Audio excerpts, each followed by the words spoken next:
Good morning.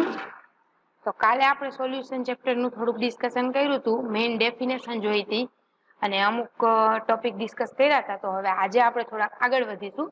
Types of solution, સોલ્યુશનના type કયા કયા હોય. તો જનરલી બધાને ખબર જ છે કે ટાઈપ્સ ઓફ સોલ્યુશન કયા કયા હોય. તો એક તો લિક્વિડ હોય કે વોટરનું સોલ્યુશન બનાવ્યું હોય, સોલિડનું સોલ્યુશન હોય, ગેસિયસનું સોલ્યુશન હોય. 3 ટાઈપના સોલ્યુશન હશે. તો આપણે આગળ ચર્ચા કરીશું કે કયા સોલ્યુશન કઈ રીતે હોઈ શકે. સોલ્યુટ ઓલ્સો રિમેનિંગ ઇન 3 સ્ટેટ. જે સોલ્યુશનમાં કેટલા ટાઈપ હશે? 3. તો સેમ ટુ સેમ સોલ્યુટના પણ કેટલા ટાઈપ હશે? 3. Solid, liquid and gas. Due to those there are 9 type of solution possible. કઈ રીતે 9 ટાઈપના સોલ્યુશન? તો આ જે લિક્વિડ છે, જે તમને આપેલા છે સોલ્યુશનમાં, એ લિક્વિડ સાથે આ ત્રણેય એક એક વખત રિએક્શન મિક્સ કરો. લિક્વિડ સાથે લિક્વિડનું, લિક્વિડ સાથે સોલિડનું અને લિક્વિડ સાથે ગેસનું. મતલબ કે એક જે લિક્વિડ છે એ તમારા બીજા 3 સોલ્યુશન, બીજા 3 પ્રકારના સોલ્યુશન સાથે મિક્સ થઈ અને બીજા લિક્વિડ ક્રિએટ કરી શકે. એવી જ રીતે સોલિડ 3 બનાવશે, એવી જ રીતે ગેસિયસ 3 બનાવશે. તો ત્રણેય કેટલા બનાવશે? કુલ ટોટલ 9 પ્રકારના જે સોલ્યુશન બની શકે. તો ચાલો આપણે જોઈએ કયા કયા પ્રકારના અને એક્ઝામ્પલ. તો તમને આપેલા છે સોલ્વન્ટ.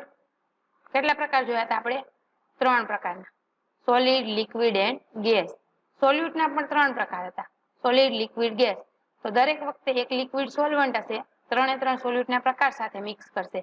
વળી સોલ્વન્ટ તરીકે સોલિડ હશે, 3 સોલ્યુટના પ્રકાર સાથે મિક્સ. સોલ્વન્ટ તરીકે ગેસ હશે અને 3 સોલ્યુટ સાથે મિક્સ કરશે. તો જરાક જોઈએ આપણે કે સૌથી પહેલું એક જોઈ તો સોલ્વન્ટ તરીકે શું લીધું છે? Main liquid. અને સોલ્યુટ તરીકે સોલિડ, લિક્વિડ એન્ડ ગેસ. તો પહેલું એક્ઝામ્પલ આપેલું છે લિક્વિડ સાથે જ્યારે તમે સોલિડને મિક્સ કરો તો સોલ્યુશન આપેલું છે કે solution of sugar in a water. Sugar છે એ કેવું છે? સોલિડ. અને વોટર છે એ તમારું લિક્વિડ. થઈ ગયું ને સોલિડ લિક્વિડનું એક્ઝામ્પલ. તમે તમારી રીતે કોઈ પણ એક્ઝામ્પલ યાદ રાખી શકો. બીજું કીધું છે લિક્વિડનું લિક્વિડ સાથે રિએક્શન, ત્યારે વોટર એન્ડ આલ્કોહોલ અને પેટ્રોલ એન્ડ કેરોસીન. કોઈ પણ તમારી રીતે યાદ કરી શકો. લિક્વિડનું ગેસ સાથે, તો એક્વિયસ સોલ્યુશન ઓફ CO2. પાણીમાં આપણે થમ્સઅપ પી છીએ, એમાં શું હોય છે? એક્વિયસ સોલ્યુશનમાં CO2 હોય જ છે. તો આ શેનું એક્ઝામ્પલ થઈ ગયું? લિક્વિડ સાથે ગેસિયસનું. પણ યાદ રાખજો, હંમેશા આપણે જ્યારે સોલ્યુશન બનાવતા હતા ત્યારે સોલ્વન્ટ વધારે પ્રમાણમાં હોય અને સોલ્યુટ ઓછા પ્રમાણમાં હોય. તો અત્યારે જે લિક્વિડની ક્વોન્ટિટી હશે એ વધારે હશે. સોલિડ, લિક્વિડ અને ગેસિયસ જ્યારે તમે મિક્સ કરો એની કમ્પેરિઝનમાં જે તમે લિક્વિડ લેશો એ હંમેશા વધારે હશે. નહીતર શું થશે કે જો તમે હવે અહીંયા સોલિડનું બનાવ્યું છે અને અહીંયા લિક્વિડનું બનાવ્યું છે, તો આ સોલિડ લિક્વિડ છે અને આ લિક્વિડ સોલિડ છે. શબ્દનો જ ફરક છે કે પેલા લિક્વિડ છે ને પછી સોલિડ છે. અહીંયા પેલા સોલિડ આવશે અને પછી લિક્વિડ આવશે. પણ હંમેશા યાદ રાખજો, પેલા જે આવે ને એ સોલ્વન્ટ હશે અને પછી નામ આવે એ સોલ્યુટ હશે. ફોર એક્ઝામ્પલ, લિક્વિડ સોલિડ કીધું છે તો લિક્વિડ છે એ શું છે? સોલ્વન્ટ. અને સોલિડ છે એ તમારું શું છે? સોલ્યુટ છે. તો બંનેમાં કન્ફ્યુઝ થતા નહીં, કારણ કે આવા 9 છે તો 9 શબ્દનો ફરક હશે કે પેલા લિક્વિડ સોલિડ અથવા તો સોલિડ લિક્વિડ. તો બેયના એક્ઝામ્પલ સેમ તમે આપી શકો નહીં. લિક્વિડ સોલિડ કીધું હોય ત્યારે લિક્વિડ મતલબ સોલ્વન્ટ અને સોલિડ મતલબ સોલ્યુટ. તો એવું ઉદાહરણ આપવાનું કે જેમાં લિક્વિડ મતલબ સોલ્વન્ટનું પ્રમાણ વધારે હોય અને સોલિડ મતલબ કે જે તમારું સોલ્યુટ હોય એનું પ્રમાણ ઓછું હોય. ખાસ સમજજો કે જે તમને પહેલા આપ્યું હશે એ સોલ્વન્ટ હશે, પછી આપ્યું હશે એ સોલ્યુટ હશે. તો જ્યારે તમને એક્ઝામ્પલ પૂછે કે લિક્વિડ સોલિડનું એક્ઝામ્પલ, તો તરત સમજી જવાનું કે પેલું સોલ્વન્ટ, બીજું સોલ્યુટ. પેલાની માત્રા વધારે હોવી જોઈએ, બીજાની માત્રા ઓછી હોવી જોઈએ. નહીતર ઘણી કન્ફ્યુઝન થશે. ફોર એક્ઝામ્પલ જોવા જાવ તો સોલિડ લિક્વિડનું એક્ઝામ્પલ જોયું તો સોલિડ લિક્વિડનું એક્ઝામ્પલ શું આપ્યું? એમાલ્ગમ ફોર મર્ક્યુરી. કે મર્ક્યુરીનું મિશ્રણ આપેલું છે એમાલ્ગમમાં. તો મર્ક્યુરી છે, બે કેવા છે? એક સોલિડ અને એક લિક્વિડ. એમાલ્ગમ છે એ તમને શું આપેલું છે? સોલિડ. અને મર્ક્યુરી તમારું કેવું હશે? લિક્વિડ. તો એમાલ્ગમ છે એ કેવું હશે? વધારે હશે. જ્યારે મર્ક્યુરી છે એ કેવું હશે? ઓછું હશે. કારણ કે પેલા સોલિડ છે તો પેલા સોલિડ કેવું હોવું જોઈએ? સોલ્વન્ટ તરીકે, મતલબ કે વધારે ક્વોન્ટિટી હશે. અને બીજું લિક્વિડ તરીકે, તો લિક્વિડ તરીકે કેવી ક્વોન્ટિટી હોવી જોઈએ? ઓછી. મતલબ કે મર્ક્યુરીનું એક્ઝામ્પલ આપી શકાય. ક્લિયર? સોલ્વન્ટ, સોલ્યુટ યાદ રાખવાનું, વધારે માત્રામાં પેલું અને ઓછી માત્રામાં બીજું.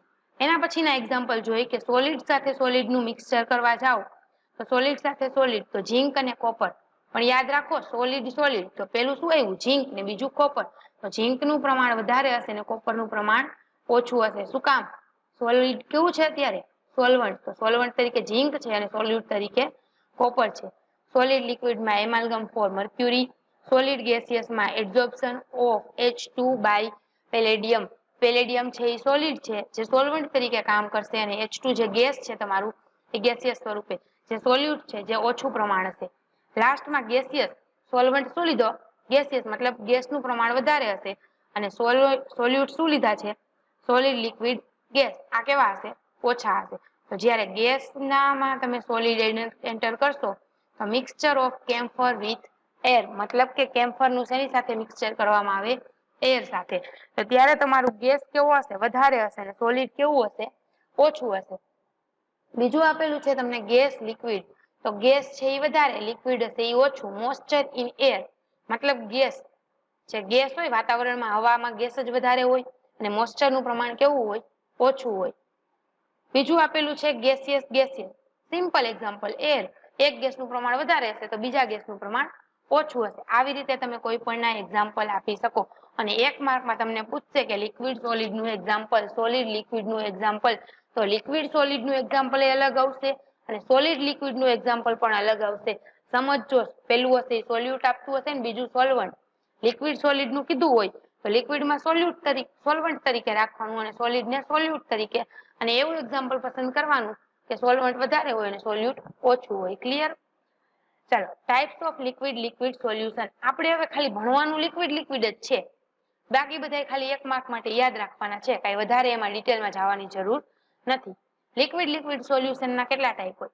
પહેલું મિસિબલ, બીજું પાર્શિયલી મિસિબલ, ત્રીજું ઇમમિસિબલ. આપણે વધારે મિસિબલ ઉપર ફોકસ કરશું. મિસિબલમાં પણ પાછા બે આવે, આઈડિયલ સોલ્યુશન અને નોન આઈડિયલ. આઈડિયલ ને બીજું જીઓટ્રોપિક અને નોન આઈડિયલ ને એઝિયોટ્રોપિક કહી શકાય.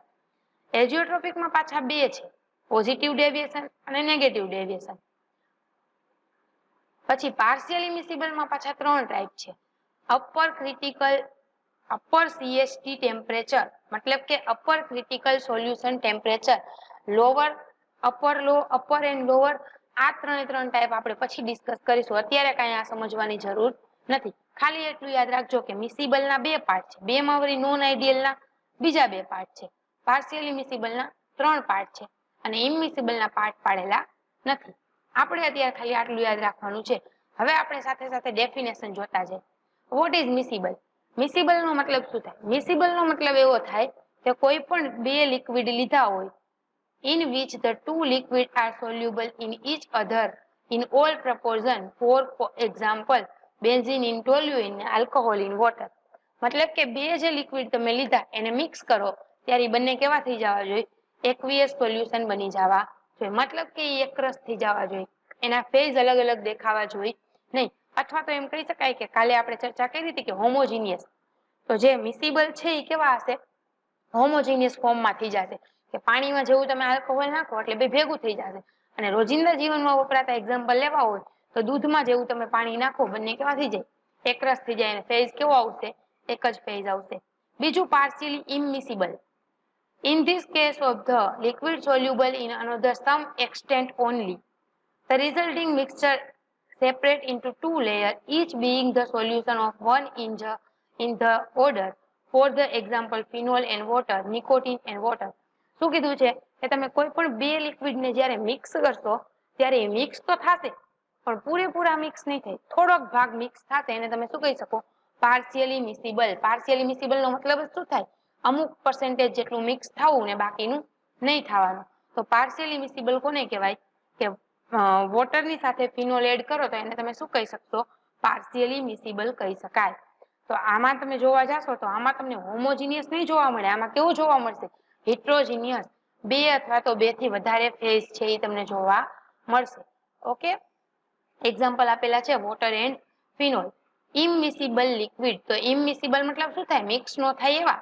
તો તમને ખબર જ છે કે the 2 liquid do not at all dissolve in each other, remain separate mixture in the mixer. For example, carbon tetrachloride and water. આપણે એક્ઝામ્પલ જોતું હોય રોજિંદા જીવનનું તો વોટર એન્ડ ઓઇલ બંને કેવા છે? મિક્સ થતા નથી. બંને કેવા છે કે ઓઇલ ને વોટર હંમેશા સેપરેટ જ રહેશે, ભેગા થશે નહીં. ઇમિસિબલ એટલે એકબીજામાં ઓગળવું નહીં. એના પછીનો આ એક માર્ક માટે તમને પૂછી શકે. એના પછીનો ટોપિક છે મિસિબલ લિક્વિડ પેર. કે મિસિબલ લિક્વિડ પેરમાં પાછા બે ટાઈપ આપણે જોયા હતા. કયા હતા? એક આઈડિયલ અને એક નોન આઈડિયલ. તો આપણે આઈડિયલ માટે ચર્ચા કરીશું. આઈડિયલ સોલ્યુશન એન્ડ રાઉલ્ટનો નિયમ. એ બે શું કહેવા માંગે છે મિસિબલ પેર માટે? જે મિસિબલ લિક્વિડ છે એના માટે આઈડિયલ સોલ્યુશન છે કે નહીં, અને રાઉલ્ટનો લો બે શું કહેવા માંગે છે તો જોઈએ આપણે જરાક. A solution is said to be ideal solution if the molecule in attract one another with equal force to in respective of their nature.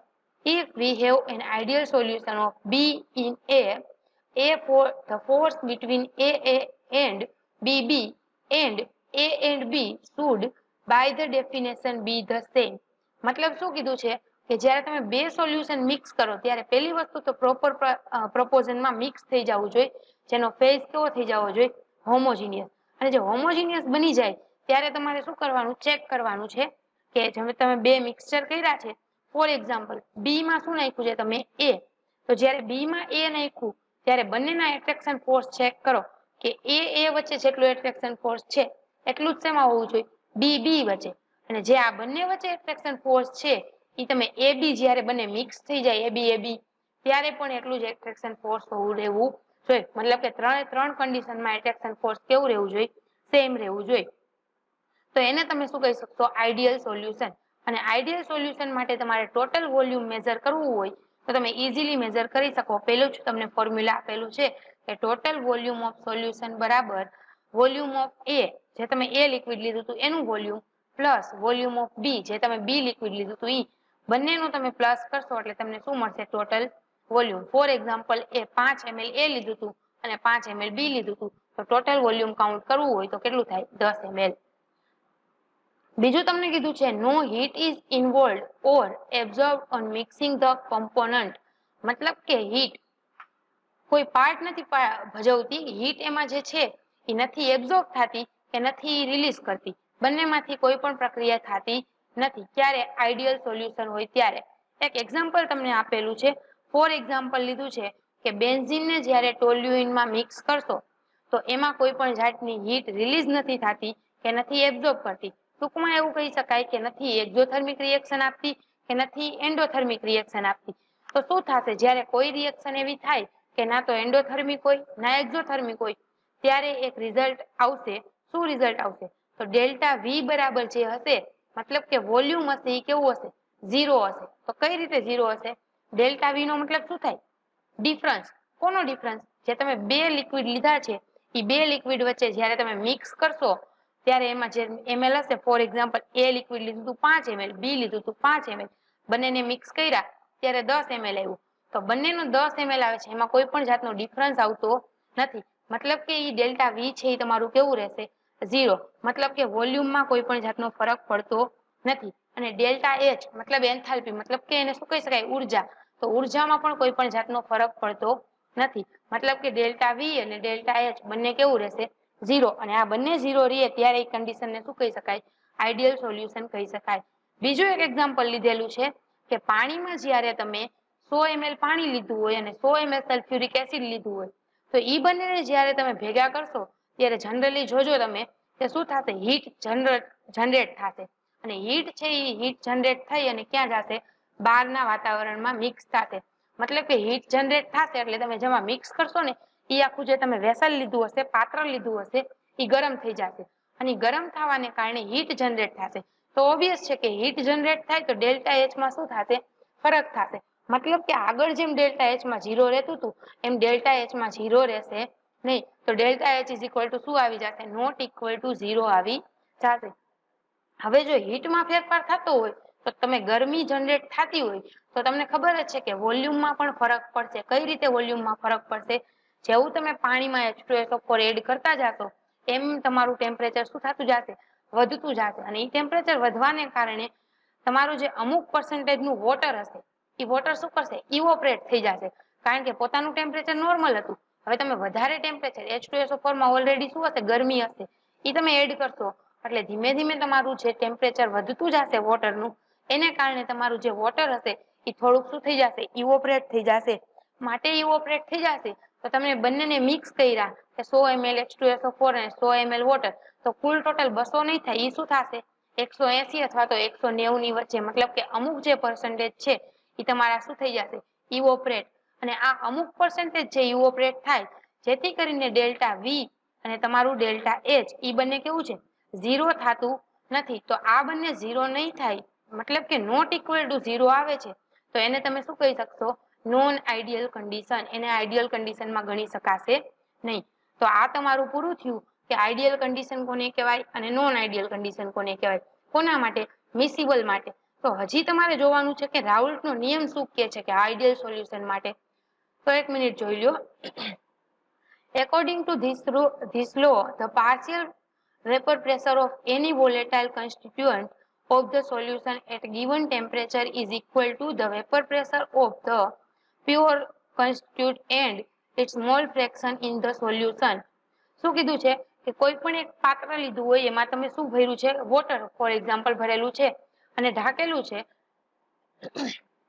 તો કોઈ પણ પ્રેશર જે ક્રિએટ થતું હોય, ટેમ્પરેચર કેવું રાખવાનું છે તમારે, કોન્સ્ટન્ટ, બદલાવાનું નથી. કારણ કે ટેમ્પરેચર જો તમે બદલાવશો તો સાથે સાથે પ્રેશર પણ શું થશે, ચેન્જ થશે. ટેમ્પરેચર તમારું કોન્સ્ટન્ટ છે. પછી તમારા જે બીકરમાં જે સોલ્યુશન છે એનું તમારે પ્રેશર મેઝર કરવું હોય તો કઈ રીતે મેઝર કરી શકો, આખા બીકરનું પ્રેશર મેઝર કરવાની જરૂર નથી. અમુક પાર્ટનું પ્રેશર મેઝર કરી લ્યો તો તમને ખબર પડી જાય કે તમારું પ્રેશર કુલ ટોટલ કેટલું છે. તો સૂત્ર આપેલું છે તમને, PB is equal two XB dot PB0. હવે 0 છે એકમાં ને એકમાં 0 નથી, શું સૂચવે છે તો જોઈએ આપણે આગળ કે ઓનલી PB છે એ શું આપેલું છે, પાર્શિયલ પ્રેશર, મતલબ અમુક ટકાનું પ્રેશર મેઝર કરવાનું છે. કોનું, બી સોલ્યુશનનું.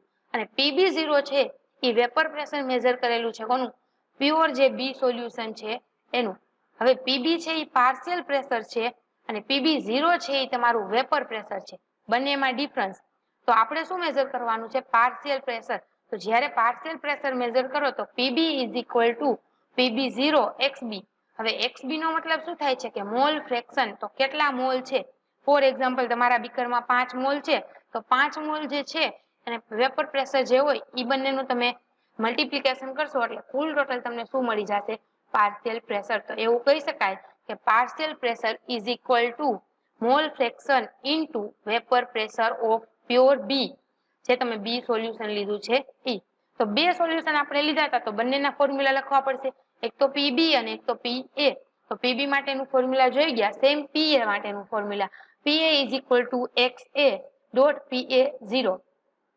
હવે જેવી રીતે તમે ટોટલ વોલ્યુમ કાઉન્ટ કરતા હતા કે V is equal two VA plus VB, તો આ વોલ્યુમ કાઉન્ટ કરતા હતા એવી જ રીતે પ્રેશર પણ કાઉન્ટ કરી શકો કે P is equal two total pressure is equal two PA plus PB. Formula મૂકો અને જે આન્સર આવે એ તમે શું કહી શકશો, ટોટલ પ્રેશર કાઉન્ટ કરવા માટેનું ફોર્મ્યુલા થઈ જાય.